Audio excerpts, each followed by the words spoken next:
Hooshang Amirahmadi, who is a distinguished service professor at Rutgers University. He joins us now live from Princeton in New Jersey. Very good to have you here on the program, sir. What's your analysis? What's Iran actually hoping to achieve from this visit to Russia? Thank you for having me. Iran is only hoping to get some money released that has been frozen and some sanctions lifted. Iran's nuclear policy is a disastrous policy. Iran spends billions of dollars enriching, and then because of that, it loses its oil money and trade. And then at the end of the day, goes to negotiation to get that same, its own money. It will give up its enrichment and sends all the enriched uranium to somewhere else. It's basically a deal between Iran and Iran. There is no deal here between Iran and the US. It's a disastrous policy. The Islamic Republic really doesn't know what to do with this.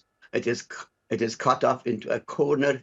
It has no other way to go. It seems like doesn't want to give up on enrichment. At the same time, that enrichment is a complete disaster, financially, politically, and every other way. I don't know why they are doing, honestly, what they are trying to achieve. Again, just like the JCPOA, the nuclear deal in 2015, they are going to go there, give up whatever they have made, billions of dollars wasted, and then take back home their own money.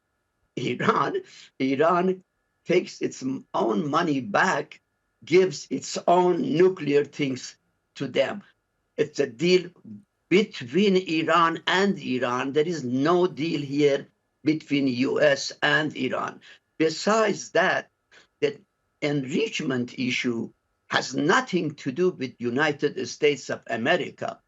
The United States of America has no legitimate right to negotiate the enrichment with Iran. Enrichment is an issue between Iran and the agency, the AIEA, and Iran is a member of NPT, and that NPT dictates what Iran has to do, both in terms of its rights and obligations.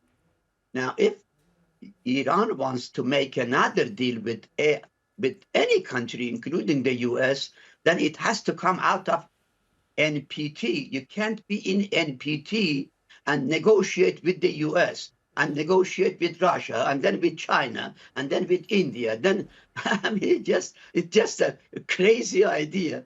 I mean, this government in Tehran is really lost, complete loss for the Iranian people. I'm sorry for the Iranian people. Okay, Professor, I want to make sure that I understand you here, because I mean, obviously, we heard from our correspondent that Iran is not ready to give up its enrichment program. There are talks scheduled for this weekend between the US and Iran. You're saying that this is a deal between Iran and Iran, not between Iran and the US. So what are they going to talk about if this is no deal between Iran and the US? Listen, Iran has a member of NPT. It has a right to enrich. Now it enriches and spends millions of dollars for enrichment, and then goes and negotiates, doesn't matter, with AIA or with US. What it does in that deal, it gives up enriched uranium to take its own frozen money back home. Iran makes a deal between its own frozen assets, money or whatever, and its own enrichment. US is not giving up anything. There is no exchange between US and Iran in real terms. Iran gives up its enrichment, enriched uranium, in return for its own money, which is frozen. What is the deal between Iran and the US here? There is no deal. Okay. The deal is between Iran and Iran, between Iran's enrichment and Iran's frozen assets. Okay. All right. Professor Amirahmadi, who is a distinguished service professor at Rutgers University, thank you so much for your insight. My pleasure.